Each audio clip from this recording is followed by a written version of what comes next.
podcast is brought to you on multiple platforms: Anchor, Google Podcast, Radio Public, Stitcher, Breaker, Pocket Cast, Spotify, and on iTunes. Back to school. You're waiting on the bus stop. You don't want to talk to old man fucking Eugene at the bus stop no more. You're listening to a pod. Fuck Eugene! We're listening to the pod. We're listening to the Is What It Is podcast. And also thanks to our wonderful sponsor, Touchstone Essentials. We use the link in the description down below for 25% off. Now, people, this week's guest we have on, you can see MrTLexify, GregFPS, PlusJohnny.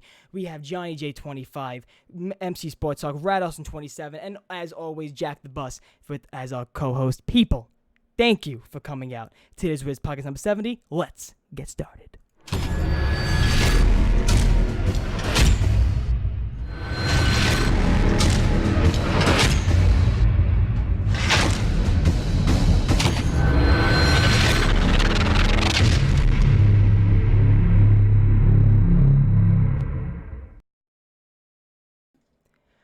Oh, and we are live!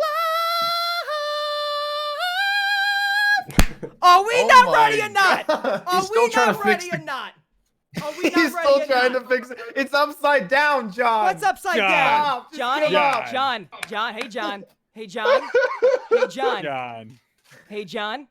What's up there? What's that propaganda? That's not propaganda. Use code. So, Reed, what does he have hanging on his own? Are we really starting off with a poster? Reed, this is Don't use it already. Oh my god. What is okay? So John. Okay, so if I would just explain to myself, John has used code JJ25, but what is code JJ25? What is code JJ25? Well, I can't believe I'm doing this to start off your podcast, but yeah, they are a code you could use, or a better code could be Tim Hand, depending on who you want to support. There's a whole race, arms race. Yoshi even works too. If you have Smart Guy, you want to support him at radrendering.com to get. They are 24 by 36-inch full-color posters celebrating the Ether and Chaos storylines. One of them is right behind me. You can go over to the website to see them all in their glory. They're the greatest goddamn posters ever made in Zombies right now, and that's totally true because it's on the internet. So that's how it is. It keeps falling. And it's falling. Reed, we'll send you quality posters, Reed. Well, that's tape. The posters are just fine. It's not quality tape. They look nuts. Yep. They look nuts. Investors are pulling out. The thing is about the It Is Wiz podcast and the fans of the It Is Wiz podcast is that we don't judge, Reed. Okay, we're all family here. So you want to promote underwear? You want to promote a poster? Come on, anytime you want to start out with a promotion deal. But guys. This is episode 70 of the It Is Wiz podcast. Holy moly. First of all, you're looking at the screen. This isn't a business call for JP Morgan. We are here talking about pure zombies because this is the biggest Call of Duty Zombies podcast on YouTube today. Probably some people in Mexico probably had their friends on. 18,000 people on a podcast, but this is the biggest podcast on zombies. And we're part of it! Oh my god! We already got the hype. We already have the hype. Let's go down the line and introduce everybody. First but not least, we've been having a lot of people ask, who the fuck is this guy? PlusJohnny! So PlusJohnny is an alumni on the Is What It Is podcast. He's been on the podcast ever since the beginning, like episode 5. World record #1 lads. PlusJohnny was there, ZWC2 making it happen out there. He was just he was like a mascot running around for everybody out there at the venue. But you do custom zombies with Jack the Bus and Tim Hansen. You are part of their custom zombie series on their channel. But PlusJohnny, thank you for coming on once again. Another It Is What It Is podcast. I appreciate it, Turbo. Thank you. Actually got completely obliterated on Twitter by @COD Z official. Yeah, no, the official COD Zombie. Who's PlusJohnny? Yeah. Who is this guy? It's actually just me twice. Yeah, that's JohnyJ25. I actually know how to spell Johnny. That crazy concept. Yeah, we're not talking about that. Okay. I was young. That's it. You decided your own spelling? With a 1-2. There we have Jack the Bus, a lovely co-host of the podcast. What's going on, Jack? How you doing, Not man? too bad. Yeah, this is I apologize for everyone that's on this right now. This is Whoa! What the? When I came to Turbo with this, I was like, Turbo, we should do something like really stupid for because Zombies is ending. Like this gotta be like it. So we gotta. This is it. We gotta do as much as Discord can handle with the RAM on their side. So they're probably getting like some notification on their server right now. Like some people are just taking up the entire bandwidth of the entire server. So we'll probably We'll soon see if this stream crashes. I'm just letting you know it's a success. I'm just letting everybody know right now. This is the most we've ever done. But That's yeah, it. thank you guys for coming on. This is awesome. The next up, Tim Hansen, the new face of the community, the Angelical Zombies creator, Tim Hansen. What's You're being up, too man? generous. What's up, dude? How you doing? I don't know. I'm doing great, especially because I'm on the It Is What It Is podcast. Come on. Oh, yeah. Come on. 1, 2, 3, 4, 5, 6, 7, 8 other people. That's it. Never been done before. Tim, listen, Never. man, you were a great guest when you first had you on, and you've been family ever since. We had to have you on the Epic Zombies podcast. Next up, you don't see him moving. He doesn't have epic Tourette's. It's just MrTLexify. Okay, there he is.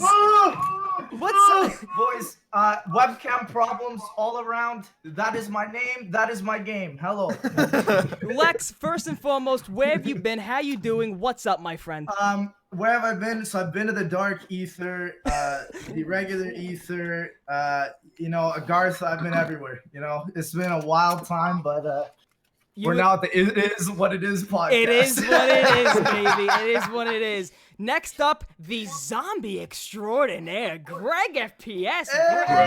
GregFPS. Yeah. Greg, Blessing us. you first and foremost, you were the first quote unquote, in our eyes, we gotta have a big guy on the show. Like when we first started, so who's the first person we gotta have on? And literally. Greg, we said we have to have you on the show the first time. Ever since then, we were like, anything we do related to zombies, like a big event, we gotta have the zombies extraordinaire on. So the zombies extraordinaire. Thank you, Greg, for coming on the Happy to be the here. show, Thank you. man. Next up, we have the man who supplied the decorations for my room since the end of junior high school. Brad Austin, 27. The man who's How did you not figure that out? the I god. thought so, but I wasn't certain. It's like, I'm not an interior decorator. The godfather of God. the zombies community, Brad Austin, 27. What's going on, brother? Not much. Thanks for having me on the show. It's really cool to be a part of all of this. It's a different pace, isn't it? You're actually sitting back to relax today, huh? It's wonderful. I absolutely love this. I think I only saw you on YouTube do something like an interview style. You did it with some other. I forgot what it was. You definitely know it. Two of your buddies. It was like an arcade type of style channel. Oh yeah. It's your profile picture. It's your screenshot. Your profile. Last into the arcade. That was another fun one. Yep. Yeah, and that was the last thing I said. So I was like, I've really never seen Reed out of his his host personality on Zombroz. We gotta get him on the It Is podcast and kind of loosen him up. And we got some questions, Reed, that we can have a great conversation with today. Great Sure. conversation. Yeah. Great Absolutely. conversations today. Now, people, you know who he is. The Z House really just evolved around these men here, but McSportzhawk hasn't been on this podcast since I think pretty much the end of ZWC2. Where the fuck have you been, my brother? Dude, he's been clapping me in fantasy football. That's where he's been. Yeah, dude. That's easy. Yeah, shoot trash in fantasy. Oh shit. Bro, listen, my 3 starting running backs are all hurt. I don't know who's paying them millions of dollars to play in the league. Yo, and you're get gonna hurt. go and blast me on her. Don't do it before Starting you with lose. football talk too. Wait till you win it, and then you can start blasting me. Oh, Jay. Listen, man. Oh, What's up, Jay. man? I'm good. It's been a while since I've done any kind of podcast, actually.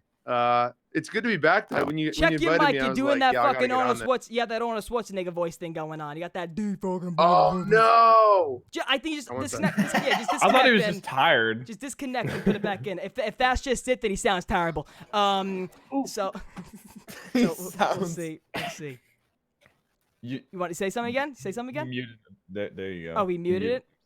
Yeah, he's Yeah. muted. Okay, There you how go. about now? There you we go. go. There you see. There I'm you here for that. Dude, that's just the worst. I sound like so deep, right? I heard you. You see? I Yeah, heard Turbo. That happened to Turbo one time. I was like, Turbo, just like go through like a second puberty Yeah, right? then Like you it just terrifies me. You know, but Yeah. and last but not least, you see him just pushing the promotion. JohnyJ25. What's up, my man?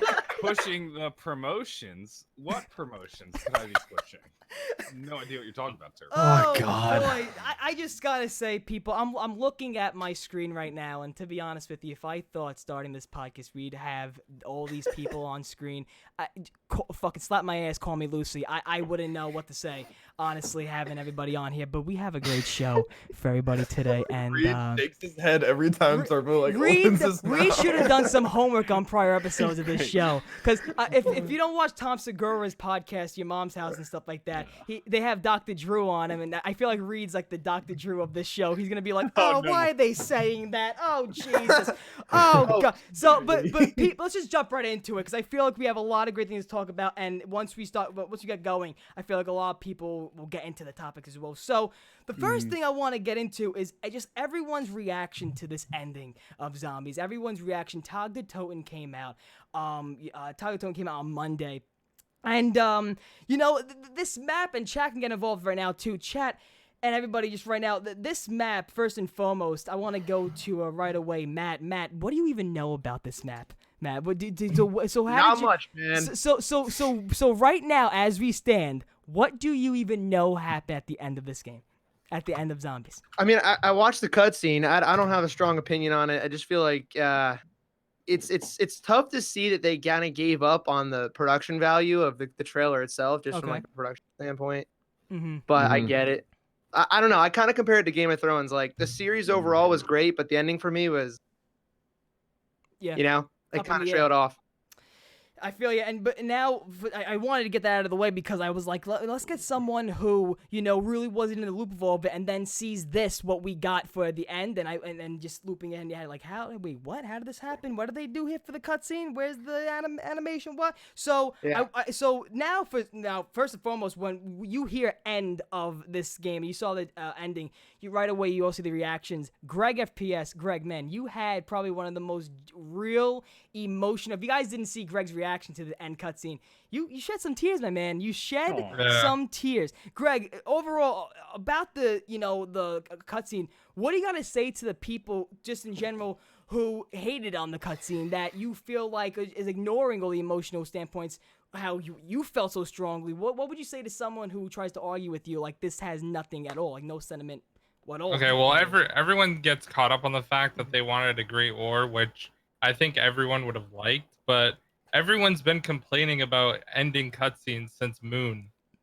which didn't have a cutscene, and then Origins, Revelations. Everyone always complains because they don't get what they want. And the thing is like, Treyarch had this story set up for a while, so it was bound to happen. And I personally felt really like emotionally towards where the characters wanted to be at the end, when Samantha and Eddie are walking away and they say like their perfect world. It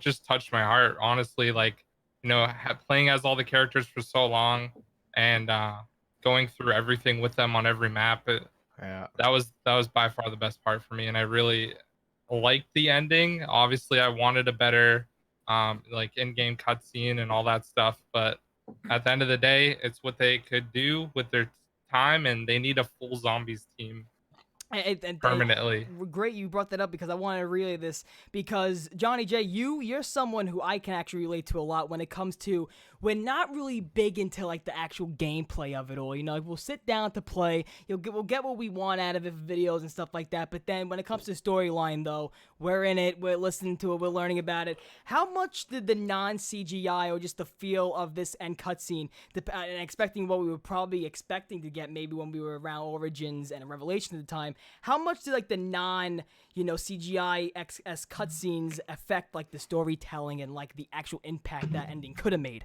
if it was like animated and stuff like that? I feel like that played a huge role. I'm of the opinion that, personally, I actually really liked the ending. I thought there's no Great War, which I don't mind. Reed, you made a point in your stream the other day where you were like, I don't want to see Samantha and Monty just have like a punch out. Fist fight in the back alley. I think there were a lot of really good emotional points in that cutscene that weren't just like, oh no, somebody's gonna die. Like I thought there was a lot of really cool stuff going on, but I think one, because Black Ops 4 was such a flop, and two, because this cutscene was 2D animated, people were already predisposed to not liking it. Mhm. I think, you know, Treyarch could have done a million different endings. None of them would have been good enough. I think everybody would have been upset, and not being 3D. There's an old earth saying, Captain. Afraid of great power and No, wisdom. yeah, I right consolation away to when the we soul saw and the intro for Panel Z! when we saw that intro, I was like, are they doing this for now? Because when they did D8, the Rising Dragon, we were like, okay, we got that cutscene, but then after that, it was all full force going into animation. I mean, you know, what do you think? Because Reed, you brought up when the Blood of the Dead intro, when they did Blood of the Dead, the zombies running out of the cage, they're all running, that's animation. Even that small scene tells something of the map. They're getting pushed back out of Blood of the Dead. They're being surrounded. They're being stranded. With this one, you broke it down with the Victus one. Literally, zombies are sliding to the steps, sliding to you. What do you think probably could have made, you know, what could have been done, you know, well, not could have been done, but what do you think could have been a bigger impact that CGI cutscene would have made? Probably. What more could have think we would have told? There's a lot, and it's me, Milo, Starburst, and Noah, I believe, talked at the end of our run for about like 2.5 hours, just, you know, processing it all and diving deep into it. But it's one of those things that I heard argued a lot too for people that don't like the ending, is that the setup isn't there, the pacing isn't there, and that's what really hurts a lot of delivery. So even if we did get those CGI cutscenes, there still would have been people saying it was rushed. It was a Game of Thrones season 8 scenario. It's not going to hit home with us. I mean, it's clear when we're seeing Russman vomit and we're wasting time seeing 2D vomit, it's not going to have the same impact we want when you want to have this very emotional, basically euthanasia of our characters happening, where everyone's basically, you know, what you do with your dog, you let your dog eat whatever they want before you go and put them to sleep. It's super sad, it's super depressing, but that's what the characters basically go through in this map. And during the Easter egg, they're telling these wonderful stories and what I would like to do with my life. It's very beautiful symbolism. A CGI cutscene would have helped a lot with, I mean, in general, they could have even done the same stuff, and it wouldn't have been as wonky seeing like Zombie Richtofen or our characters mangled, and you would have been able to see the stuff coming over them, and I feel like it would have helped build a little more of the, oh, this is real, not just like stick figures, like when somebody flips, you flip your hands like on a pencil because it's double-sided cardboard, and be like, whoa, feel the puppet show emotion. Yeah, no. Right away when we saw the alpha stuff, like I was like, this is gonna be it for the rest of the thing. How much, you know? And I'll access to PlusJohnny because you were on the podcast when we were getting the info of like, oh shit, Treyarch's making Call of Duty 2020. How right away?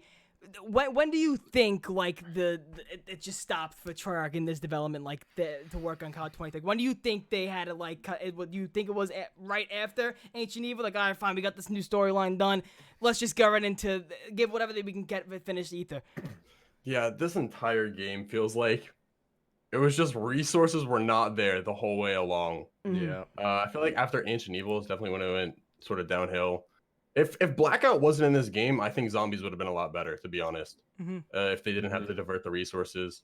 It's just sad. Like, yeah, it's kind of the Game of Thrones scenario. They definitely could have used another map. Ending with playing as Victus just felt awkward, but yeah. I don't know. I didn't hate the They ending. I said thought it Jason played out worked well. on some of Blackout, right? They said Jason like went to part of the Blackout team, or like some of the Zombies team went to the Blackout team. I don't know. Was that brought Well, up? they were adding like constant zombies stuff, like wonder weapons, all that stuff was That's in true. zombies. Yeah.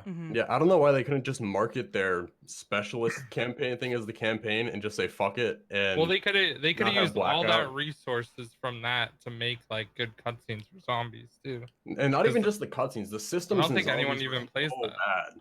Someone brought up how they made that like that really intense intro for the operation, for like the superhero operation. Yeah. And, like, all Yeah. just went to presenting like 2 like remade weapons. I mean, it looked really good. Been better for Zombies though. I mean, it's just an It was like- operation. It was worse than DC comics. Yeah, Yeah. it was. And now actually now talking about the ending we actually got. Now I wanted to simply to bring this up real fast. Reed, if somebody were to ask you what that ending of what we got at TOG, if somebody asked you to explain the ending of Zombies, that would be on the back of a Snapple cap, just like a sentence, like what happened in that end of Zombies? Like what would you put on the back of a Snapple's cap?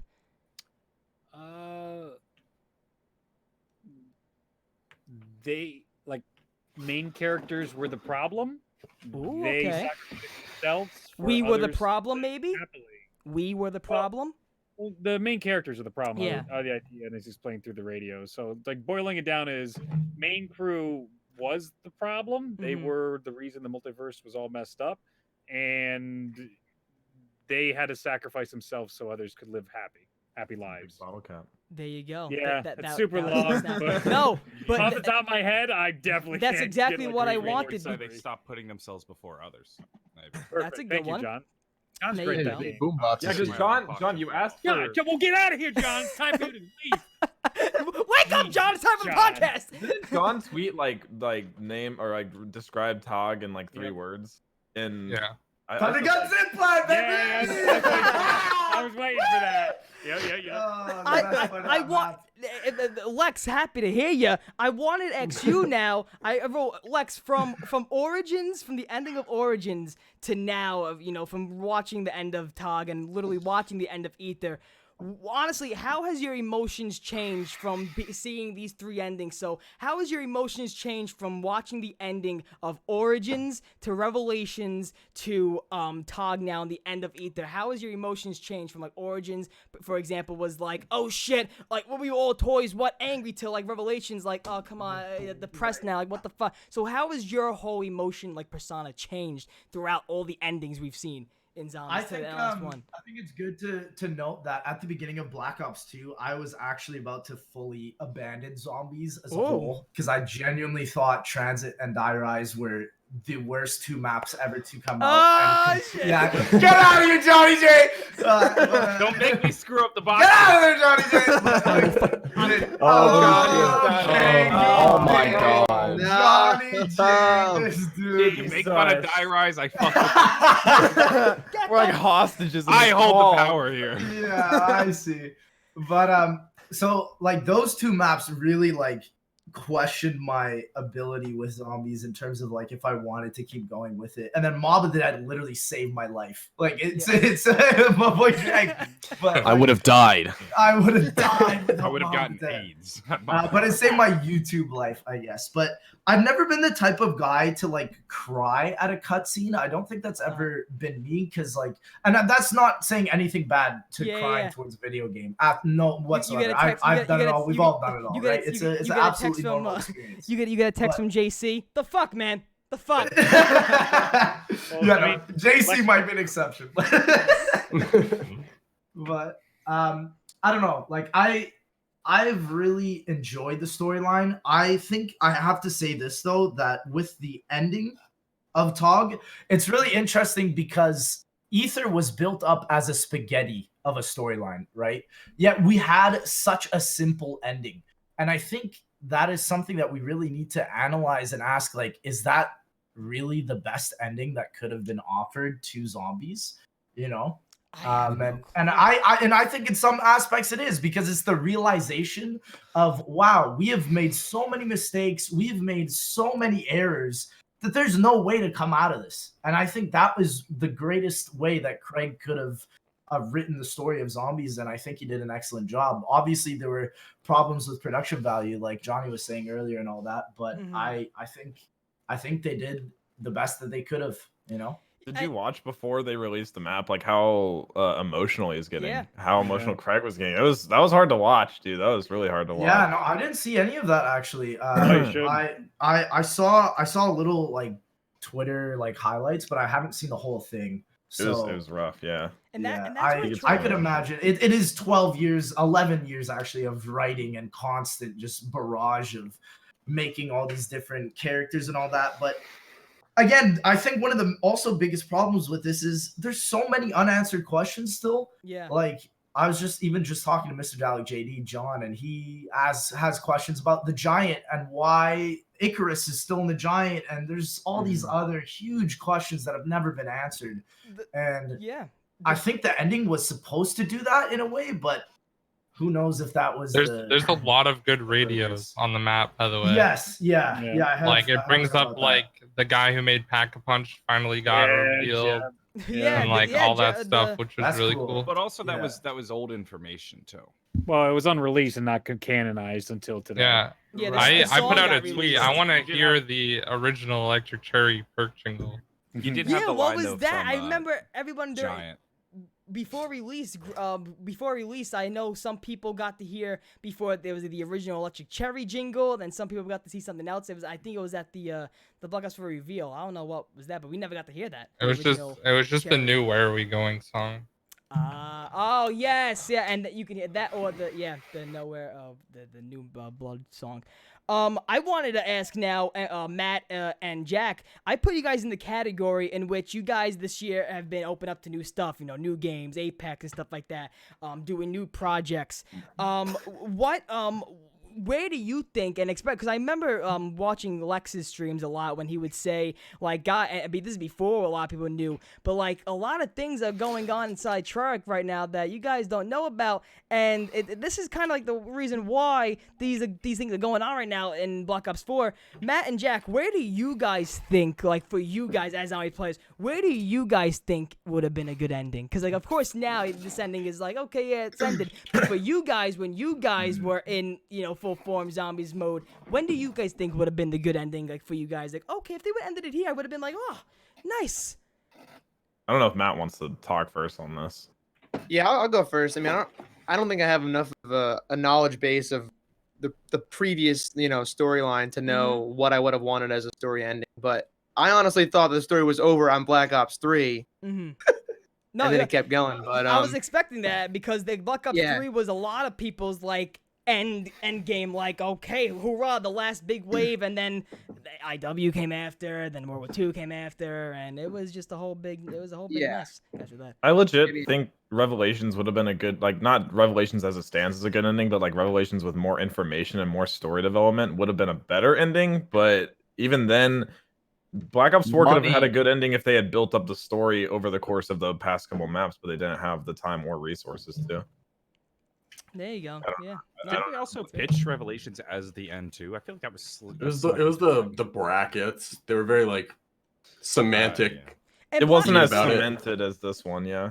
And Black Ops 3 felt to me like it was a storyline that we just needed to be told. Black Ops 3, and I believe, I forgot who we told this to, but I think if it wasn't in your interview read with him, I don't know who it was, but I think Jason Blundell said, like, I could have brought you guys this way with BO3, but it wouldn't have been time yet, so I brought you guys down this road to be like, okay, here's the stuff you need to know, and then here's what we're going to do in BO4 in the future. He said something like that, and then here's what we're going to do in the future. Black Ops 3, I feel like, was just a whole game of, okay, you need to know what the cycle is, you know what goes on in the cycle, you need to do, here's what's going on in the cycle. Then BO4 was like, here's the new shit, or what they wanted to do was the new shit, take this story and end it. I don't know whose interview he did that with, but I remember he said this is exactly where we want to go. So BO3, I can understand why it was for a lot of people, like that's where they should have been like, all right, Black Ops 3 was like the best zombies game they could have been. If we would have ended in BO3, ended it on a high note, you know? I feel, and Tim, you can answer this one for me, because I think we talked about this before on the podcast. I feel like they fucked up when they split their fan base, I think, in half with Chaos and Ether in the launch of BO4. I think that's where they fucked up. Where do you think, Tim? If you know? My theory with BO4 is, I think I've talked about this with a couple of you guys. Quality tape. I think what they did with BO4 is Activision walked up to Treyarch is like, yo, make BO4. It's easy money. So Treyarch's like, all right. So they made they had to make a new zombie storyline to freshen things up. So they made Chaos. They made 4 of those maps, and then they wanted to, I would say, I don't know if it was for money. I don't really care, to be honest. Like but to always amp them up the next step of like BO3, they wanted to level themselves up every aspect of zombies. I feel like this year, you know, yes. Literally, and also the motto I say for BO4 is this game. And I don't know if you guys want disagree or not, but this game was they fixed stuff that didn't need to be broken. Jesus That's one thing Christ, they fucking did. Yep. They fixed Absolutely, stuff that didn't dude. need to be broken. Honestly, whatever. But it's like this game is, and you know what's funny? I think I have a great audio cue to like just show the people's persona in the beginning of this community of BO4 to where it is now. So this was people's mindset of BO4 in the beginning. Oh God.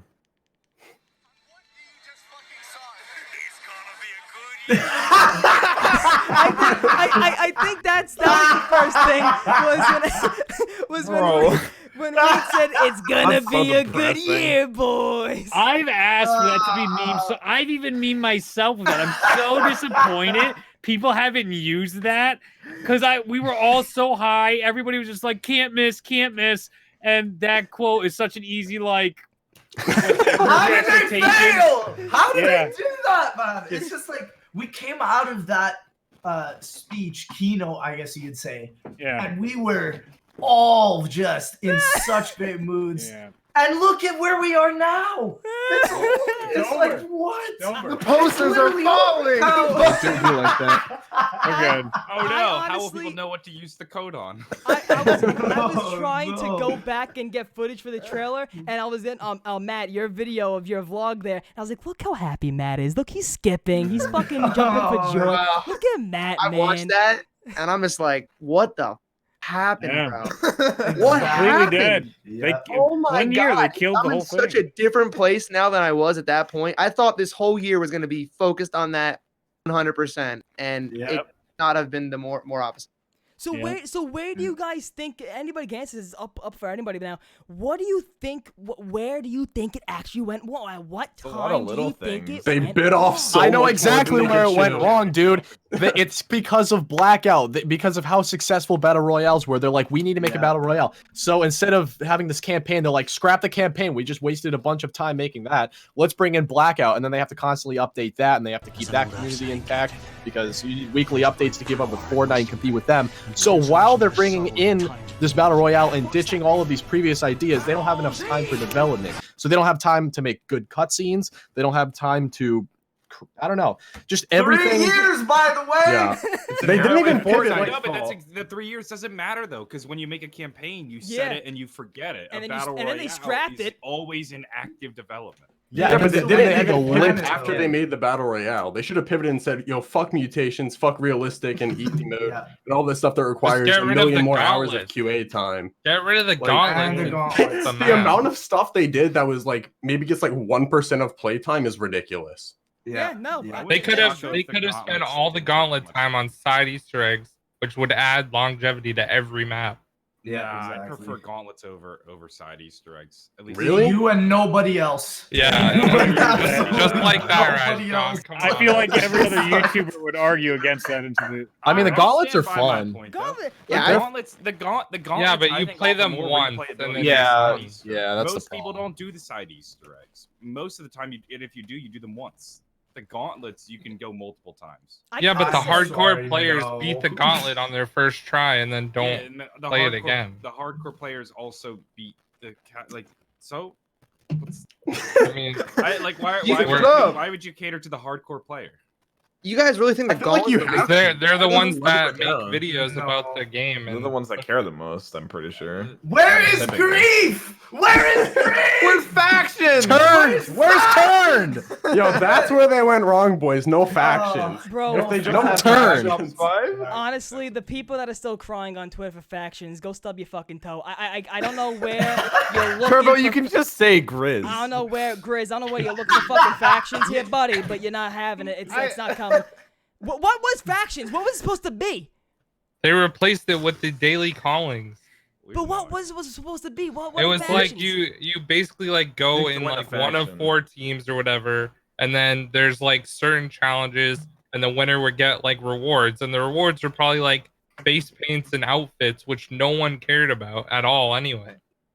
So it's like Wait, so you don't like it was stickers, kinda Did you Greg? think about being the guy who had to design the fucking face paints? Yeah, dude. No, but That is. Or I being work the at guy who has to Treyarch. make all the all right, goals guys, that we're no one gonna uses? make a clown so that Dempsey can look like a freaking clown.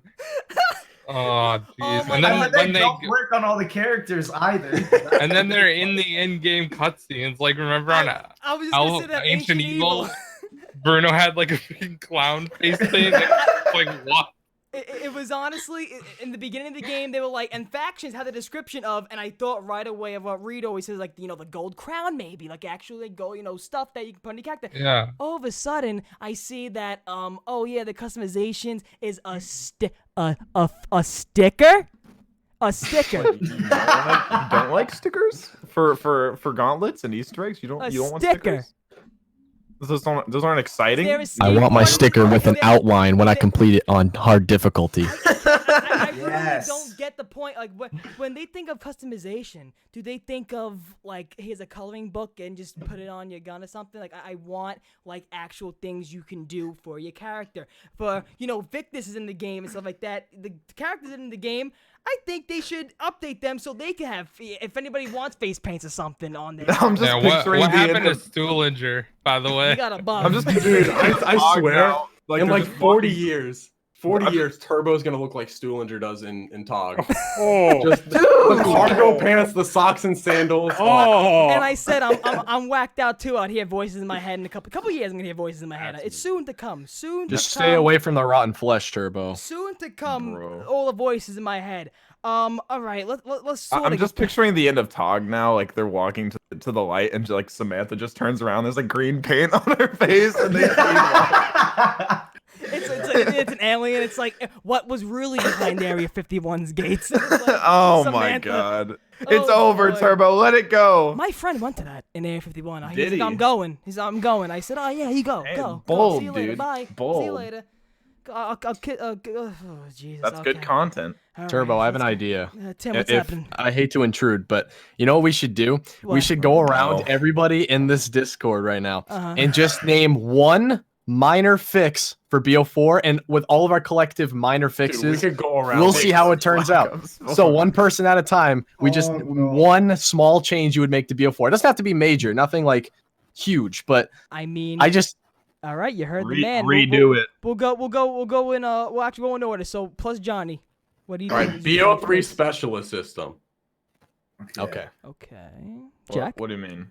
Wait, what do you mean? Like getting it in game, so there's actual value, like in the gameplay, besides just starting with it. Okay. I don't know how this will go over well, but I say revert the perk system. I just preferred, old soda machines, not this, changing 4 different perks. That's one for me. Okay. That's a popularity in the chat right now. Also, Tim. Yeah. Let's see. I'm gonna go with not having to double pack a punch your weapon 4 extra times to have it come to full capacity. Remember when Jason just thought we should assume that? He's like, wait, guys, you just do it. You didn't know that? You didn't know that? You're supposed to put that bitch in 4 times in a row. You got one time. 1, 2, 3, 4. 4 10 times. seconds on one side. It's Juicy. Black Ops 4, dude. 10 seconds on one side. It's Juicy. Flip it on the next. It's fucking Juicy Burger. Lex, you're up. Okay, I'm saying zombie movement system, because what they did for BO4 with the movements of the zombie is trash. Okay. It is not fun to play. Dude, you see them when they're at their max movement speed and they're like hunched like halfway to the ground, just like coming at you. Oh Yeah, no. The gameplay on whatever they did for like BO3 was literally perfect. It was the absolute perfect zombie movement system. And G-slide. And then they just made it so bad. Greg. Yeah, I'm gonna vouch for the high round players for this one, because there's a health cap on zombies. I heard that. Yeah. So apparently like round 50 on normal is like the cap for health of zombies. So that literally and also I guess the Hellion shouldn't be as strong as it is, because it's basically the wonder weapon on every map.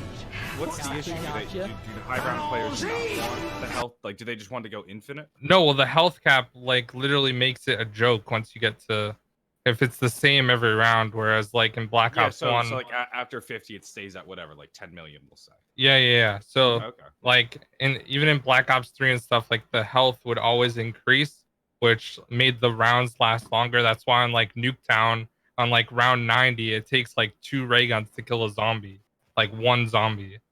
So like, there's that's the main thing a lot of people didn't like in the high round community, and also the blue screens didn't help. Blue screens, of course. Rattle us in 27. Two jumped to my head was better rewards. So that's just a minor tweak of just like guns, outfits, anything just to make the game more fun. And the point system, they changed something that wasn't broke. Oh yeah. Yeah. Yes! Reed, I fucking love you. I forgot Big all about time, the yeah. point system. Because Dude, you I know think what's- they changed every system. You know every what's single funny? system got changed. The first day I hop into the game, I'm shooting. I'm like, these aren't 10 points, 10 points. These are just like 40 points, 20, and then you get 20. I'm like, what's happened to my point? They don't have hit markers no more. Honestly, I'm just asking for a friend who was smoking crack in Treyarch. I just want to know what's the drug situation going on out there, because it's just like the point system. Why are you touching it? Out of how many games? World at War, Black Ops 1, Black Ops 2, Black Ops 3. Now you want to change it? And It's like, wait, everything works? Scratch it all. What the? Especially when you're including a new storyline as well. So now you're trying to get more people to play your mode, and then you're changing the system. It's just like YouTube, how they become to the point where they feel like they have to change something, like how YouTube changed the sub counts, how YouTube tried to do that verification thing. Like they're just bored. Like they feel like they have to make like innovations that aren't actually innovations. They're micromanaging. They're like, I got to keep my job. I'm fucking working here and I got nothing to do. Let me just change something. It doesn't matter what exactly. it is. Oh, do you want to know the saddest part about all of BO4 that I constantly think about? Preach. If it was literally just BO3 and they announced it as a copy of BO3, people would have been more about it. They would have been more, it would have been more popular. It would have been way better if it was just announced as DLC, but a game. It's a game, but wait, the same game, same mechanics, BO4, same everything? Just DLC with all the BO4. It would have been way, way more popular. No, it doesn't even have to be a BO3 DLC. It could have been a whole new game. The mechanics make it. The mechanics make what the fucking game was. And think about how good Chronicles was too. Exactly. Like, that I thought BO4 was gonna be sick because they updated like the lighting and the sounds and stuff, and it was really cool. Yeah. And then now it's just, I don't know what it is. The textures just feel flat or like very pastel. It's kind of weird. Yeah, the worst part is the maps are actually genuinely good, but because they're in the Black Ops 4 system, people are already like already have these preconceived notions. They're like tagged or Toten, like I don't, who cares? Like I'm done. And yeah, it's just like if these maps were in the BO3 engine, they'd actually be, I think, infinitely. That's just my opinion. I think they'd be infinitely better. Like Ancient Evil in BO3, I just think that would be a masterpiece. Yeah, absolutely. Yes. Matt, do you want to open up the game? And I think you guys have hit all the minor stuff. I think the biggest thing for me early on was just the maps aren't replayable. There's nothing that's bringing me back to play it again. Black Ops 3, I don't know what it was. I just wanted to play it more and more. But these maps, this is why I was before you guys were talking about the gauntlets. I think the gauntlets were great to bring people back to play on the daily. I don't think that was a problem. I think it was the bugs and the blue screens and the horrible launch that kind of sent it in a downward spiral. And then they spend less and less money on it going forward, and you're not going to get better if you're spending less money. So and this is someone coming from who played this game or played Zombies all the way to he had to go to the fucking hospital. Matt, do you want to tell that story real fast so people don't know how he got hospitalized over Zombies? For DE, I played, I think, for 17 hours straight, and I didn't really eat a lot, and I obviously didn't sleep. And so I woke up the next morning after I did go to sleep, and my chest, I felt like I was having a heart attack. So my buddies took me to the hospital, and they're like, yeah, like your esophagus is basically like full of acid from your stomach because you haven't eaten in like, a day or so. And then you lay down, and they're like, yeah, you don't do that again. So he put his life on the line for a cutscene. Dude, the worst part, I didn't get it first, bro. I fucking told Javanel the goddamn step, and he didn't listen to me. He's all pissy about it. Lex was there, bro. He knows. A zombie for 8 hours. Look at Reed just smiling. So I'm like, no, just try stepping on the plate. And he's like, nah, it's fucking stupid. Nah, dude. Then like an hour later, someone else got it. And I was like, yo, come on. It was unbelievable. Horrible. Not honestly, worth it. my most favorite thing out of like the whole like DE hunt was of course the epic Matt slam of the chair. Dude, when JC asked for our favorite memories, that's literally the one I said was whenever Matt just destroyed his chair after he glitched out in the boss fight. That was literally that was that was it's still my favorite map, but that was bad times. But what about Unsub John? That was another one where, like, wasn't it like, yeah, that came from that map too, because John just stood in the way and Matt, you ended up dying. Oh yeah, Didn't that happen? I get people who ask me about that video, they go, "Does this person hate you?" Because when you search my name, that's one of the first videos that comes up. Yep. It's great. Oh my god! Oh, one of the other things too is that John, I don't want you to relive this, but I think it was a Matt's vlogs. John, you as the Zombies Chronicles launch, and I don't know what you said it for, but you got up, you looked around, you're like, "But my sister's dead though," and the whole Treyarch studio went silent. Wait, what is it? It was Jack. Remember somebody said, remember whose videos come up that every time you go and you type in, it says Jack's sister's dead. Lonely mailbox. Yeah. So you said, you're like, but my sister's dead though, and I was like, ooh, what? Ooh. And I was like, wait, what the hell? It was in some. Okay, I was gonna say, I don't ever remember that. It was a Mad Zombies Chronicles. There's a lot of memories as a viewer in videos that you catch and see it's so funny. One of them is one crazy one is Milo's reaction to the Origins cinematic when he's sitting in his backyard and he has a laptop. He goes, "Okay, there's a tank, Dempsey, okay, all right, he's there, blood, it's fucking blood, fucking blood, okay." That's a favorite one when he's in his backyard screaming at Origins. And then Milo's reaction for the giant when when Rick Toppin kills the other Rick Toppin, he's like, oh.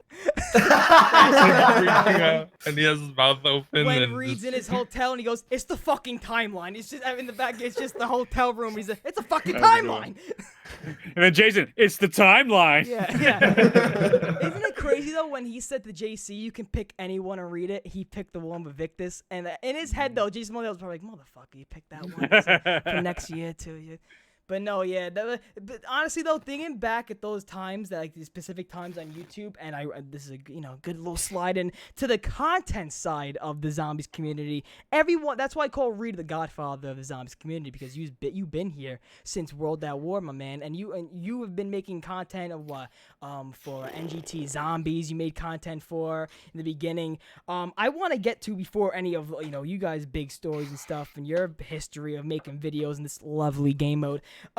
Tim Hansen, you are someone, my man, who broke out. You're just breaking through in the Zombies community this year. I found you and me met when I was doing my Halloween stream. I was dressed up as Freddie Mercury, and you're like, "Who the fuck's that kid?" and then right away I was like, "I gotta get in touch with this Tim Hansen kid." And I see what you're doing. Your style of videos. I don't click on anybody's Zombies videos now, and if I get bored in the first 2 seconds, I'm out of there. Goodbye, see you later. Because Zombies content now, we've seen it all. We've seen every type of Zombies content you can make. We've seen it all. But there was something about yours, Tim, that your commentary made me be like, "This kid ain't fucking corny. He isn't just like, okay, and okay." Well, that's sort of my downfall at the same time, because I kid you not, I get an email every single day of 1 or 2 of my videos getting age restricted. It's kind of ridiculous, dude. Oh, recording with you, I know why your videos get age restricted. It's mostly the videos with Crazy Rabbit and I, because we're totally unfiltered, dude. We literally hop into Discord, we load up the stupidest maps, and we play. And I have to censor him so much. You said you tried to censor it. You censored an entire episode. I spent an extra hour trying to censor and bleep out every swear. I still missed like half a dozen of them, and that to me was a wake up call. I'm like, oh, God. I mean, jeez. I'm not gonna change who I am, but this needs to be reduced a little bit. I bring up this topic because, and this is one of the most important ones I feel, because the way we all got in touch with each other is from our content, from working in the Call of Duty zombie field of making videos. Tim, in this Zombies community, especially the small Zombies community and people trying to make videos, people come and go every fucking week, every month. People come and go. It's gonna be my year, big year. You don't see him for another 5 months. So a statement I want to make, or you want to make, is, Tim, what made you stay? What made you click? And what made you kind of hit this wave in this year of Zombies? Okay, I started my channel just after Revelations, which was not a good time to start a Zombies channel. A lot of people started around the Revelations. I just the reason why I like playing zombies, and I pretty much only like playing zombies. I'm not one of those variety content YouTubers that tries everything. Really, as boring as it sounds, I just play zombies, and I just don't have this urge to leave the community. I'm gonna play custom zombies because there's always something new with custom zombies. And when it's necessary, I'll make videos. For example, DLC 4 right now is popping, so obviously I'm gonna talk about that kind of stuff. But mostly it's just custom zombies, and I love doing the videos of just compiling like just challenge ideas, like every Treyarch Zombies map in one video. A lot of the people in this chat right here were in that video where I did the starting room challenge on every map. And it's a very long video, and I wasn't expecting many people to sit through all of that. But 3 hours, I just love those. Those are the videos I live for here on YouTube. Those are just my favorite, and custom zombies are also great. And I just don't have a reason to get up and leave, but I am self-aware of the fact that zombies is ending, and it's not going to be alive forever. I'm not going to be a zombies YouTuber when I'm fucking 60, like, let's play Revelations. No, where's the goddamn mystery box? I was talking about this with JC. I'm like, all right, I'm self-aware here. Zombies is it's going to be going uphill for the next 5 years, the next decade. It's not, but I just right now I don't see a reason to just quit because I see in the future that it's not going to be sustainable. I just enjoy what I'm doing, and I don't see a reason to stop. And I guess you could say I caught the wave this summer because summer views are always way higher than normal. But yeah, I just like where I'm at right now, and I guess that's all I have to say about that. My brother, because I say that only because you first of all, you made content in this community when a lot of people, were struggling to make content on this game mode this year. A lot of people are, and I feel like a lot of people in this chat can also say that there were probably months where you were probably sitting down like, what the what are we doing here with this fucking mode? Nothing's been happening. What are we doing? And and another reason why I want to bring up this content side is because when you come and talk about content and zombies, you talk about that when you have your Tim Hansens, you have your Lexes, your GregFPSs, and you have your, you have all your zombies staples, in the community when it comes to content. And there's one staple in the zombies community that everybody loves and enjoys, and it's the Zombroz podcast, motherfuckers, okay? It's the Zombroz podcast, and the reason why I really wanted Matt in the show, and just all you three, is because the Zombroz family is back in one place, and I love it. When I tell you, okay, the first time I was on Zombroz was after ZWC2, and I told my mom and my dad, I was like, listen, you guys don't understand. I said, I would fall asleep. Like, I would binge watch Zombroz all the way till I would sleep at night. Like, but being in junior high, graduating junior high school, I remember nights I would be on my Xbox 360's or Xbox One's YouTube app. I'd be laying down, like, all right, Zombroz episode 22, when you just have Shino Numa gameplay in the background, just nothing, that's when I watched Zombroz, and that's when I was connected, when Matt was there and shit. So this is what I want from any of you guys. Explain the origin story of Zombroz, how it all came together, whose idea, the name, how JohnyJ25 came along. Get the fuck out of here. This is me and Matt. Johnny J came in the picture. So I didn't come into the picture till Black Ops 3. So I made a bad fucking bet. That's what I'm a great guy. Yeah. So what is it? What is the origin story of Zombroz? Well, you started it back when take it away, Reed. Popular. I want to hear your origin story. Podcasts weren't huge back then. There's this thing. There's this thing in high school. It was called. You can still see it. Zombie Talk. And I had a podcast-esque like show where we basically did like a zombie Q&A, like Johnny J did back in the past with a couple of guys, just friends back in the day, acquaintances. I don't talk to them anymore. Yeah. And I wanted to actually do that with another YouTuber. So then I ended up reaching out to a few people, and Matt was the only guy to be like, "Yo, that sounds awesome." I'm like, someone believes in me. He's awesome. I can picture Matt. Yo, that sounds dope. I'm ready to do it. Matt was the one because I tried Zombie Talk. I think with him, he's like, nah, we're calling it Zombroz. I'm like, I don't know. I was definitely hesitant towards Zombroz. He's like, no, we're doing Zombroz, and the branding absolutely stuck. And we did quite a lot of episodes with. I mean, Matt, your tenure was for quite a long time till you just got busy with other projects. Yeah. There were just other stuff in your life that was. Yeah, and I also more think that you guys definitely do a better job with the keeping it strictly zombies and really getting deep dives into the storyline and gameplay, and that just wasn't my thing down the road, Yeah, well, I feel you like now. I wasn't really contributing to the podcast as much as you guys were bringing to it. So you guys have done great stuff with it. It's awesome. I think Feels it like was, couples counseling. I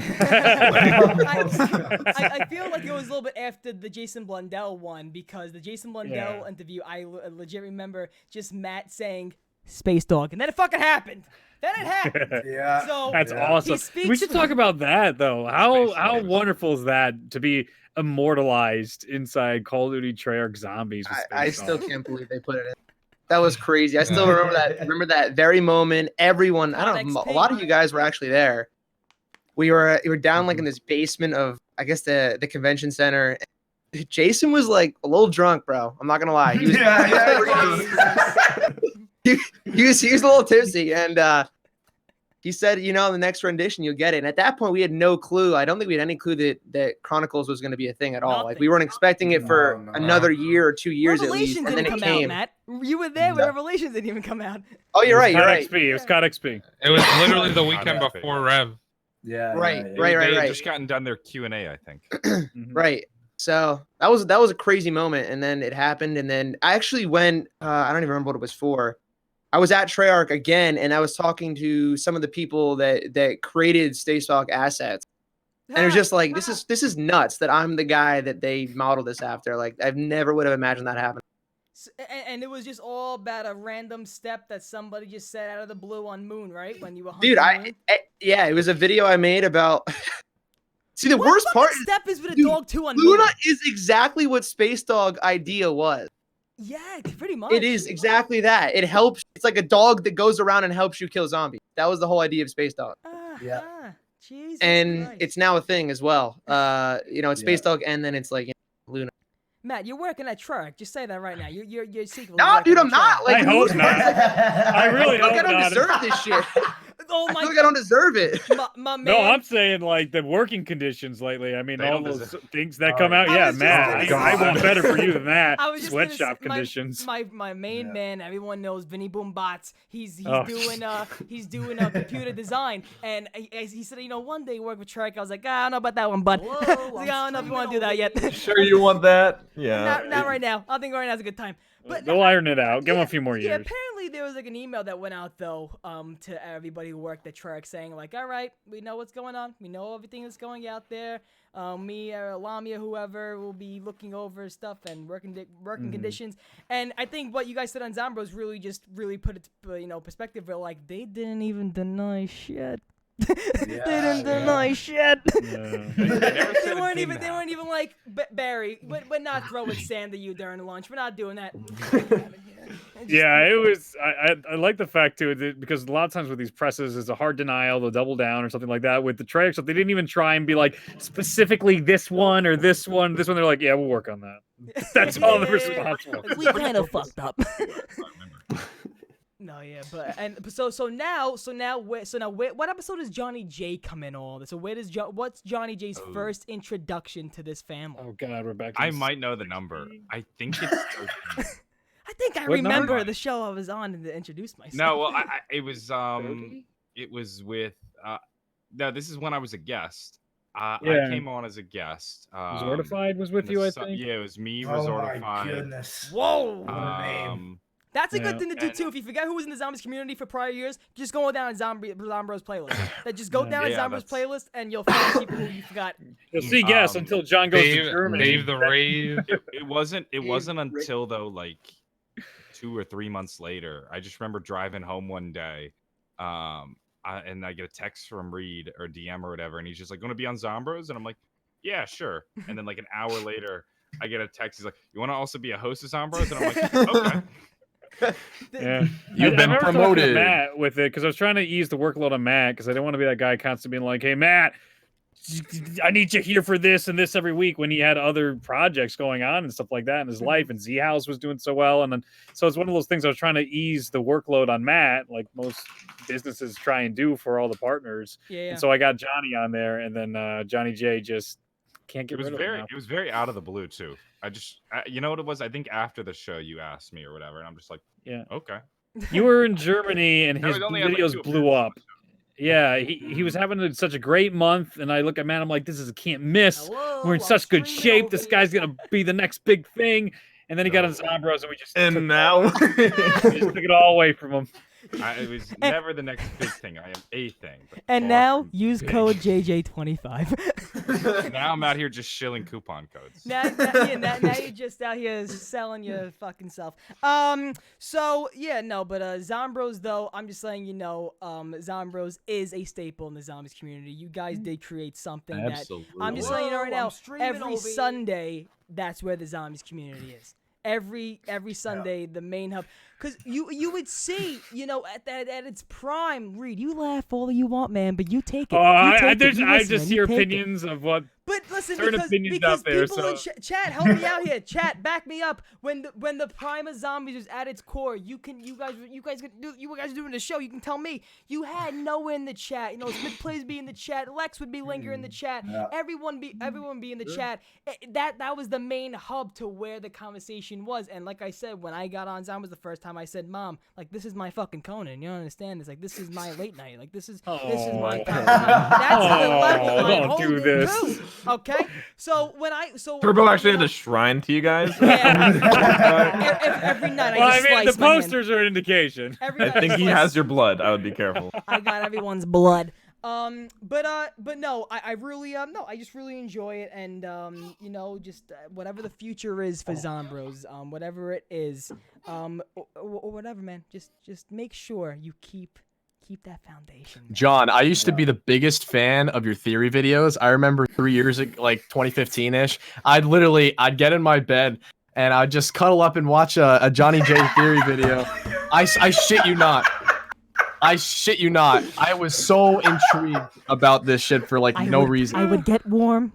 I would put on a Johnny J. So what you mean to tell me? I'd fill up the tub, I'd get a bubble bath going, and I'd put my phone in the fucking Every wall. night when I go to sleep, I hear the music. Dude, that's the craziest thing. I used to be the biggest fan Same 3 of songs like. I cycle.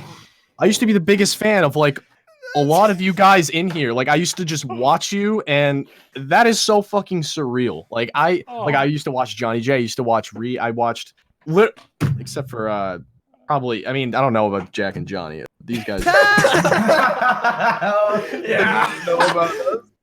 Recently added to the custom squad, but no, I think it's just so being in this podcast now, and then like a couple years ago, I was just one of those like, you know, one of the viewers just watching. I fucking crazy, dude. Okay, so I like this Wait, idea, that though, is so Tim. much nicer.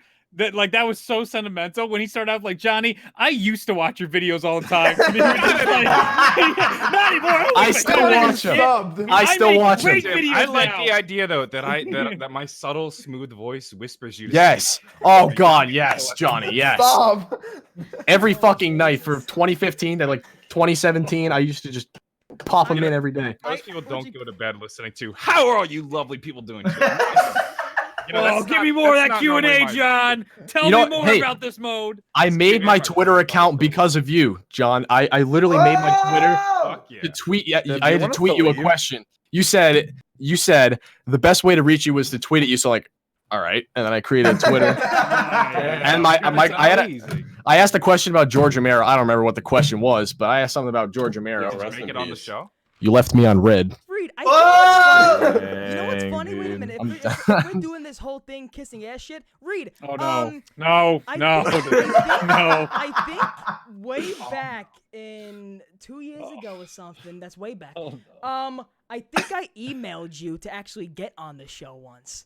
I Did think you? I emailed you when no one. It's like writing a letter to Nobody Santa. knew who the fuck I I've gotten a lot of emails, and I have a pretty basic thing where just like if you invite yourself on the show, you're not going to get on the show. I'm pretty sure I tried to like kiss your ass once, like to try to get on the show in the email. I'm pretty sure I tried that once. There's only one person I know of successfully that ever bullied their way onto the show, and that was Jason Blundell. Jason fucking Blundell. Oh. So we're still on the content portion. Just to get off that real fast, you had Jason Blundell, the fucking guy, on your show. You and Johnny J and Matt. How would you guys met him before? So you guys had talking points. Not for me and John. You never met? Matt might have. No, we met him at Zombie Chronicles. He was the one that asked us though. We didn't. Yeah, he came up to us and he started. He said so talking when am I shit. gonna be on Zombroz? Yeah. Did that inflate the ego at all? Gotcha. That must have been surreal That for was you guys. it was just such don't like a think so. shock out of the blue. Yeah. It must have been ego inflate of like oh fuck. Excuse me? Oh no, he's been hearing the crap we talk. Oh no. They've been hearing all the complaints. So what was the most nervous aspect you think to that podcast you had with Jason? I wasn't very nervous. Yeah, I wasn't either. He was so Really? nice at Chronicles. I think made us all so comfortable.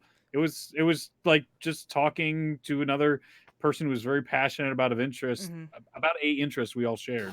So he was wonderful. And it's still open invitation. Yeah. Back on. And you know what's so funny? You cannot bully your way on the show unless you are the president of a studio.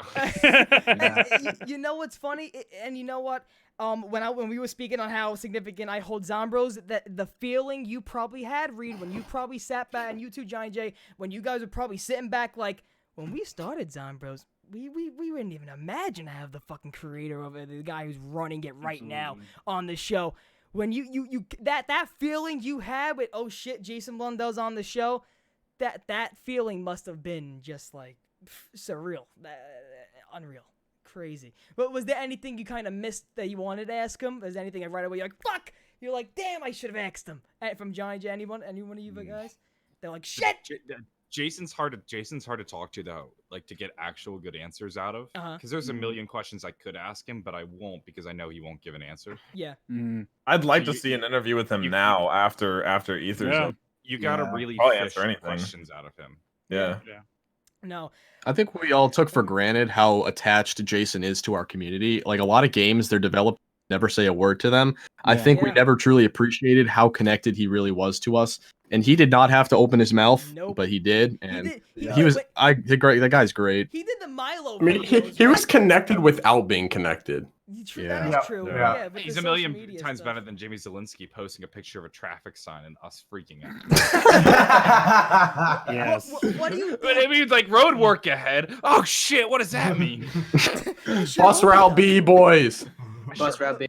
What do you think though? Do you think that was a big factor in what we missed this year? Was the connection to the studio for the zombie fans? Do you think that's something that really hurt the community as well? Anybody can answer this one pretty much. Like, do you think like because we got the last thing? If you think about it, the last thing we got with those community tweets. When it was like, it's all Greek to me or something. I was like, all right, that's cute. But, and then Blundell went off the map, and then nothing else happened with community engagement zombies other than those videos. I mean, Lex, you were a big person at events and stuff. Blundell was always there. What do you think the biggest difference would have been maybe if Blundell was more like active, trying to push like, hey, no, it's good. Come on, it's good. You think it would have made a big difference, or it still would have been the fucking shit show we got this year? I think we really needed him at the beginning of Black Ops 4, and this was something I directly told him. I said, like, we need you to like explain Don't go nowhere. all of these details. Like, explain like what Black Ops 4 is, because when we went to play, we were like, oh my gosh, there's no speed cola, there's no nothing. Yeah. What is it like? What are we gonna do? And then, so what we ended up doing is like I went to talk to JC and I was like, man, maybe we should go up to and just tell Blundell about like just to tell him to do a little bit more communication at the beginning of the game. And I think that was something that he didn't end up doing, but I think was absolutely needed, because as soon as screenshots started getting leaked and all that, oh my goodness, like people were like, dude, this game looks ugly. It does not look fun. Why is this happening? Why is this happening? And I genuinely don't know how that could have been fixed without him making some sort of commitment or some sort of interview or something. And I believe if that was established, I think it would have helped out a lot. And I think just the lack of communication, not necessarily from Blundell, but just from Treyarch as a whole, was also another huge downfall for sure. You know, he said, kind of commented on that at that event because I was there as well. He basically said, like, that's not my thing. Social media is not my thing. It's more of a, if you want me to know something or us to hear something, just post about it. We'll see it. We see everything. Yeah, exactly. Yeah, he wanted the content creators to be the ones to push it. Right. Yeah. The issue with that is that there's no back and forth. Like, we can post all day and talk shit all day, and we don't know if you're seeing or not. We assume that you do at some point, but there's no like, hey, we got you. We're working on it. There's none of that communication back, which is a huge problem. No, but that what we say isn't gonna change the main opinion of everyone else. It has to be the people making the game that's really gonna make the difference. No, I do think we as content creators do affect the tone of the conversation. For sure, but for it's sure. Also it's also not our job to chill for the game. Even though we all do pretty much, but yeah. Well, it was a hostile year. Like, could you imagine if Blundell didn't make that video saying that you have to pack a bunch of the gun 4 times? We'd still be trying to figure it out. Like, there's no way. You know? So it's like he came through on that one, but then also, where was the rest of the features? I think more communication for sure. No, yeah, and you know what? I feel like just overall, I think his role change as well kind of made it. He maybe had to be more blue collar, maybe had to be more businessman. While I have no clue. Talking out of my ass here, but you know, I just really because like the Milo videos when the fucking trains were going on in the background, like all those videos, like those are iconic now, dude. So iconic. I remember laying down the Morse code blinking.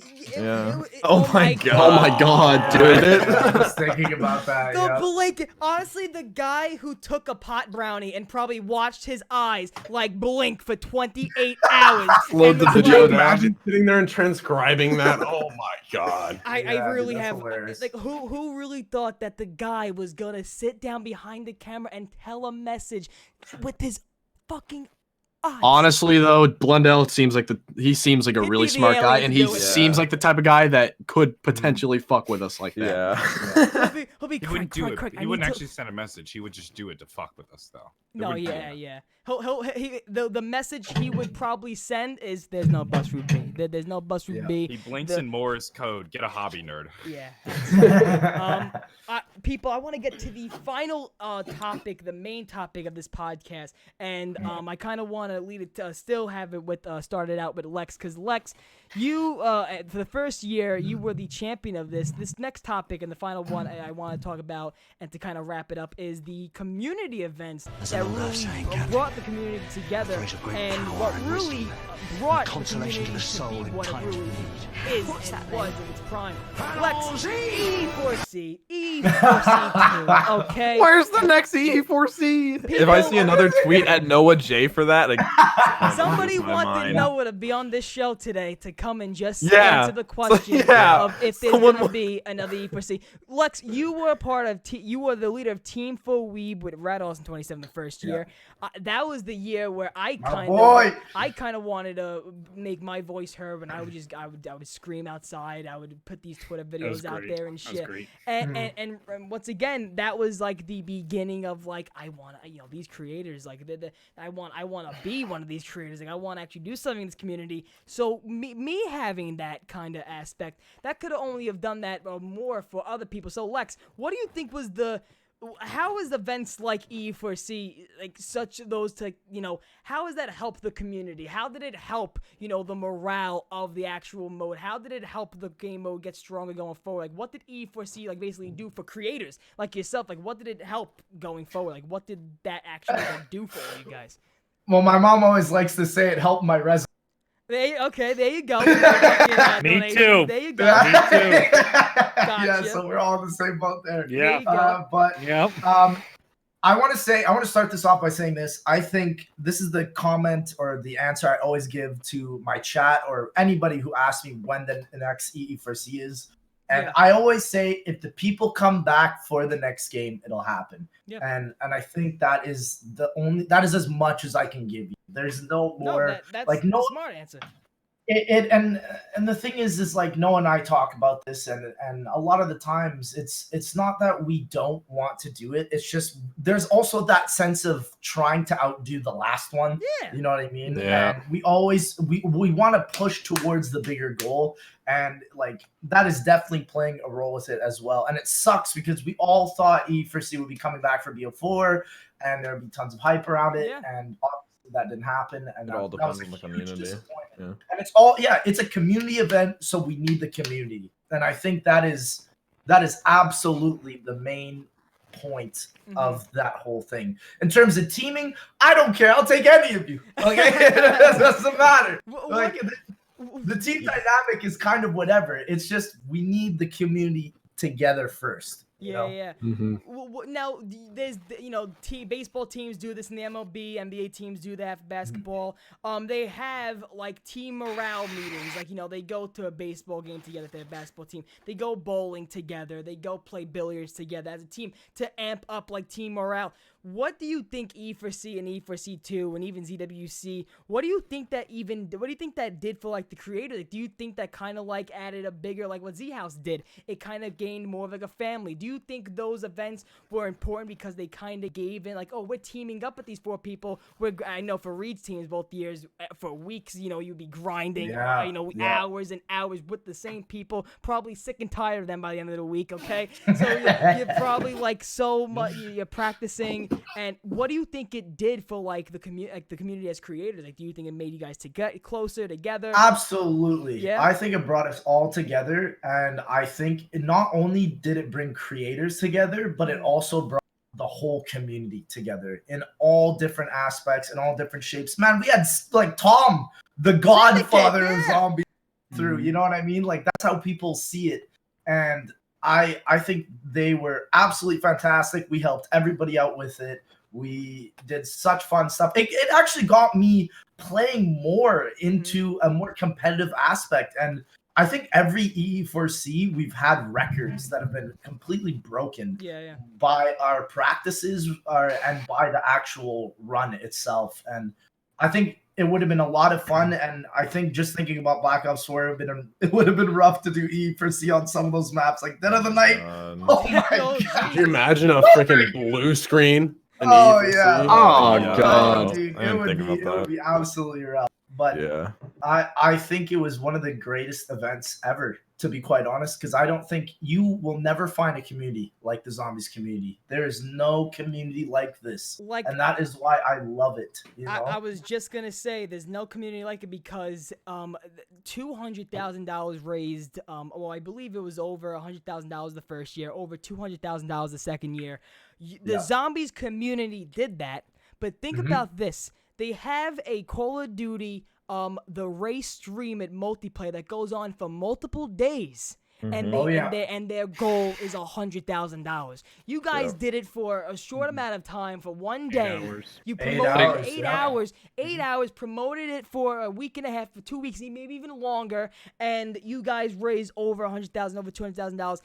Under 24 hours, even though Nations would go on before it, but under 24 hours. This the multiplayer community is huge too. Like it's way bigger than Zombies. And they're doing it with T Martin, Jericho, like pro players. Johnny J, you were there. You were there for this year's Black Ops 4 the race. You were there. Yeah. I had like a zombie segment for like an hour. First of all, you were there at the height of the launch, and now you're here. you started out at Treyarch, and now we're broadcasting live from Brooklyn, New York, on the It Is What It Is podcast. You know when you were talking about like surreal moments, like having Jason on the show, that was the real surreal, like the surreal moment, like being there for the launch of it. And I remember I was talking to Reed. I was sitting there at the airport. My flight was delayed like 3 hours. I had like a red-eye flight to Los Angeles. I had scheduled it so that I would only be there for like less than 24 hours because I wanted to be home to cover the launch. Reed had gotten the game early. I'm just listening to you in the airport terminal telling me how great and amazing this game is. You're hyping up. You're like, John, they did it. they made a game that's perfect. Oh my and then god! I get there and I play it. I didn't exactly I was say so that. excited on the flight home. Jason even gave me a copy of the game in the studio too.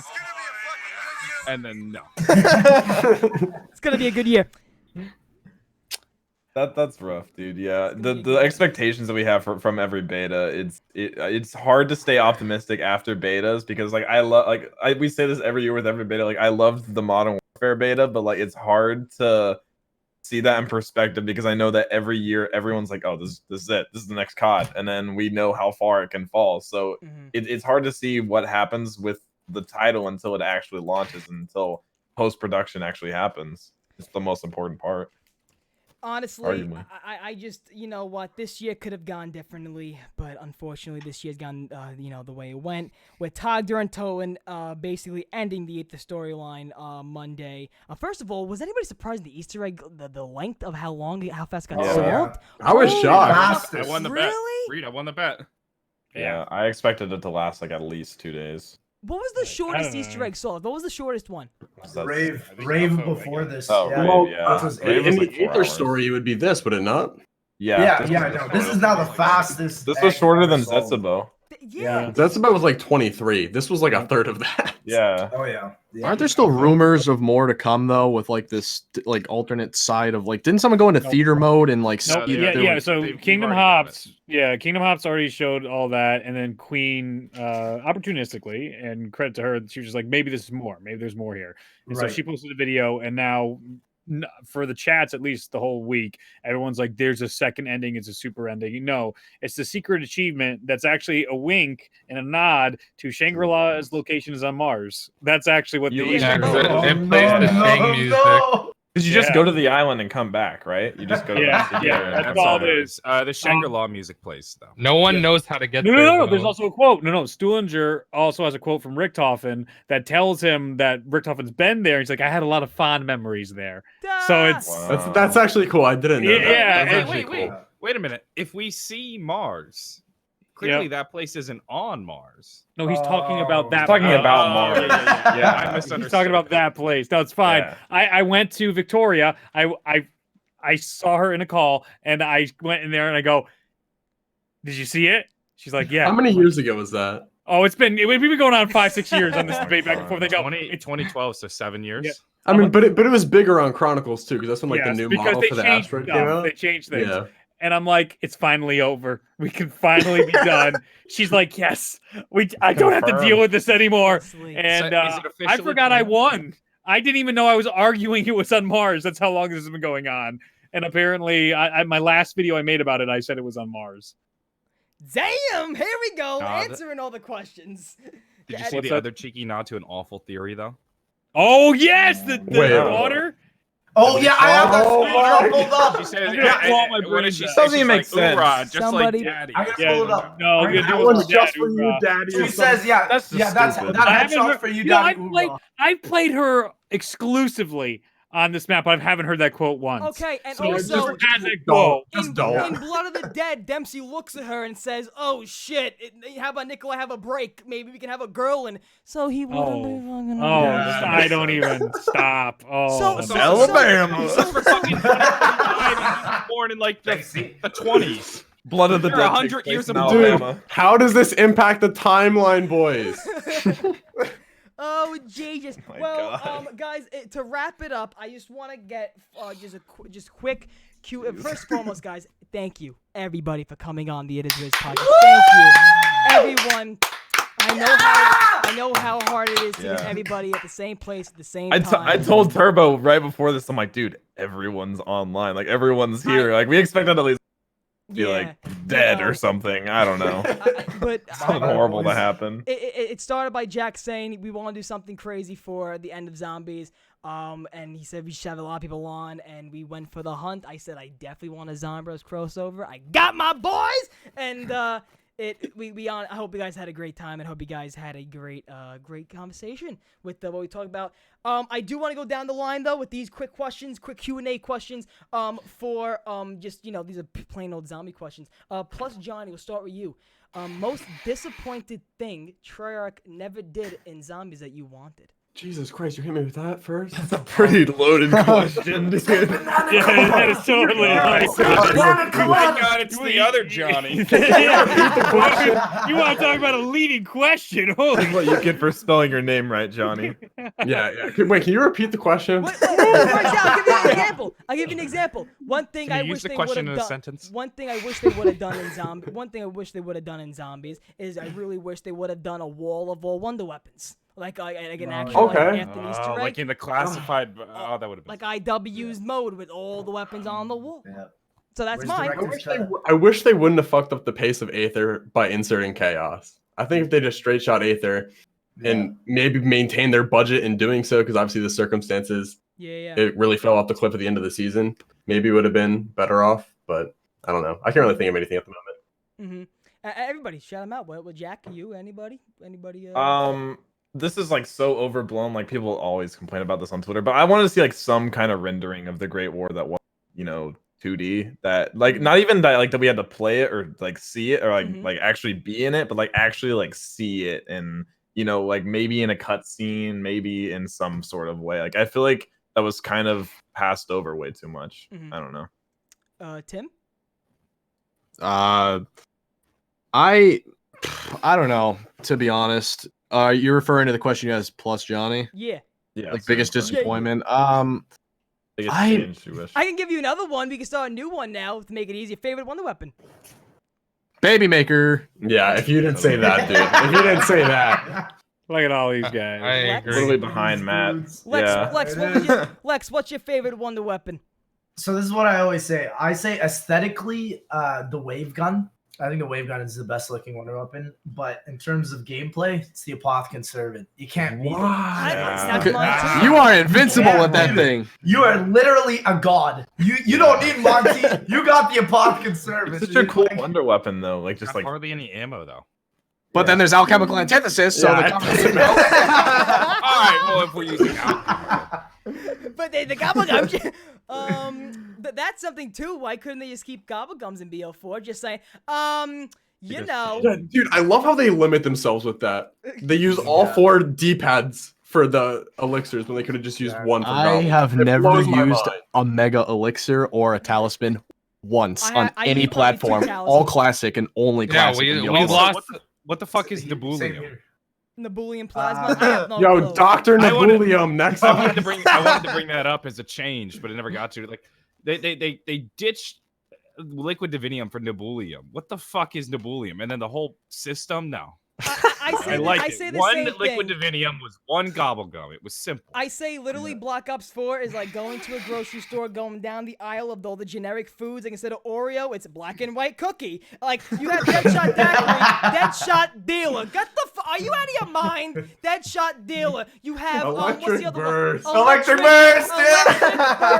Cryo freeze. What Brain rot, boys. Brain rot. Who was suing them? Brain rot.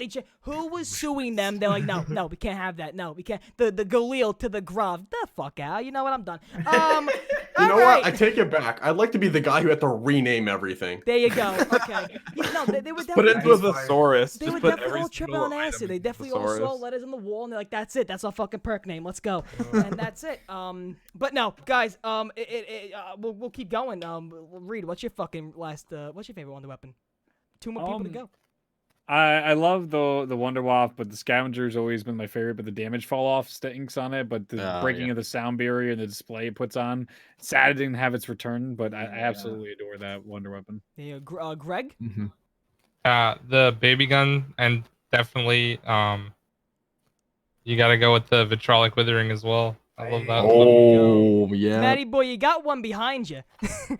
You got the bro, baby maker. I don't think I have behind to you. say it. I mean, that's it. That's so badass, dude. As a game, it's actually not the best gun at all, but it looks the best.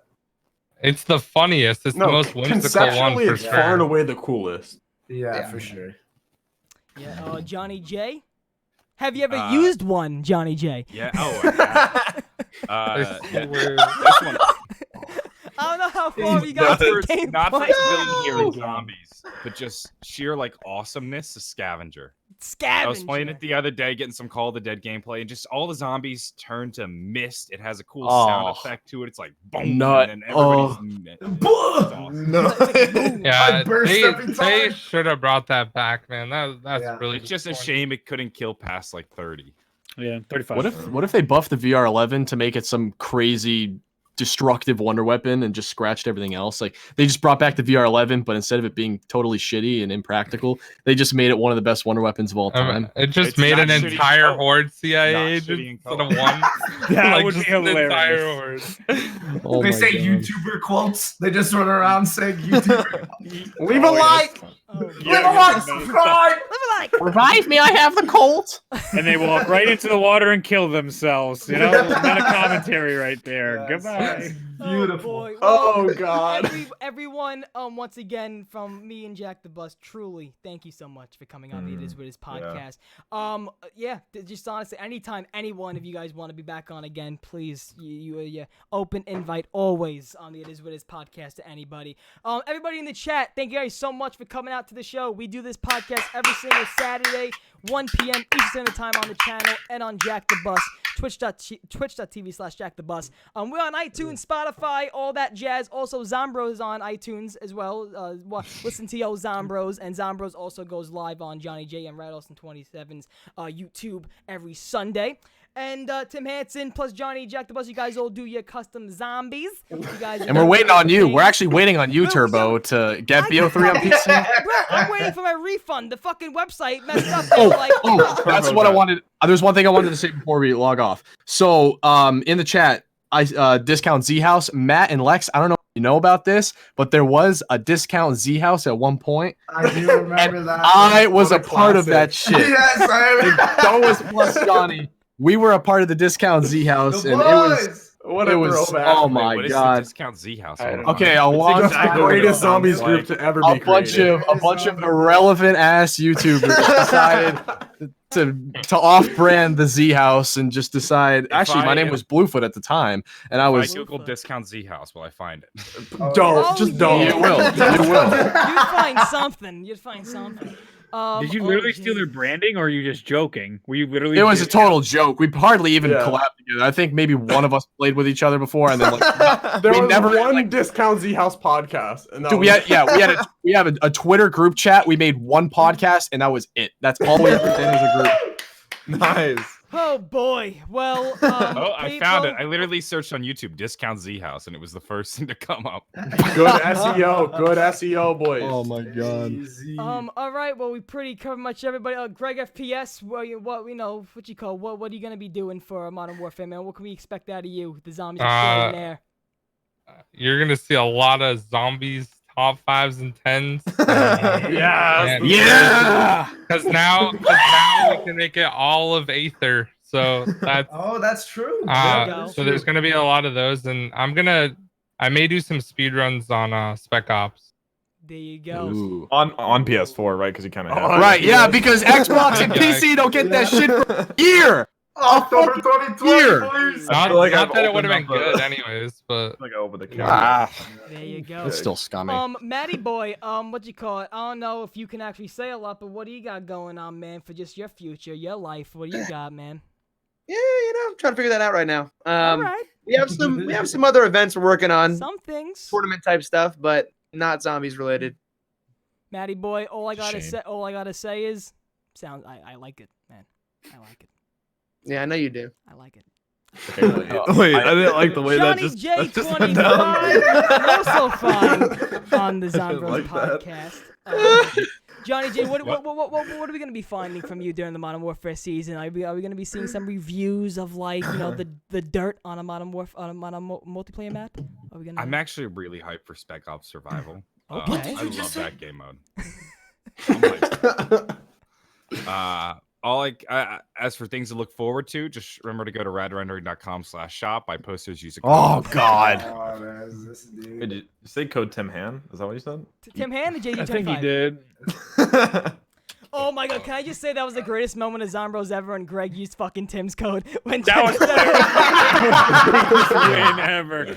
That was so great, Greg. That's a 10 out of 10. I was dead. I know we spent the first portion of this podcast kind of just shitting all over Black Ops 4, but I will say the bar was set so high with Black Ops 3. I just don't think, no matter how good BO4 was, it was ever going to top Black Ops 3. That game is perfection, in my opinion, and that had a lot to do. Not obviously, that's not the problems, but in juxtaposition with Black Ops 3, there's just nothing, dude. I don't think, even if the perk system was fixed, I don't know. I don't see a way Black Ops 4 would have ever been better. Largely, BO3 was better, but I think after rewatching it last night, Blood of the Dead's cutscene is probably the hardest hitting cutscene they've ever put out, even the new one. Yeah. Dude, Dempsey's final line in the ending cutscene, Ultimus Dempsey, what he said about how he's just going to continue on being a badass and how he kind of like personifies like the player. It's like this is Treyarch. Yeah, this is Treyarch like telling us. It's so meta. That cutscene is so meta. We need to like move on, and we're still going to be like bad at like gamers, and we're still going to like continue on with gamer with or without zombies. We're sort of Dempsey, and we're gonna trot on and find either new endeavors or continue with zombies. And I just thought that Dempsey line from Ultimus Dempsey, that was the hardest hitting quote in Zombies history for me. I don't know why, but that just hit hard. There you go. Well, yeah, Treyarch deserves a huge thank you from everyone. Absolutely. Thank you, Treyarch, for giving Thank us. you, Treyarch! Treyarch, thank you for giving us cold sweats, hemorrhoids, stress, anxiety, and love all at the same time. And hospital visits. And hospital visits all at the same damn time. If you're an Omega people, gamer. I just like to end off with this. Once again, I literally did a podcast with all my inspirations. So I just want to say once again, thank you so much for watching. And this has been the It Is What It Is podcast episode 70. And you're welcome. See you guys next week. Bye. Bye.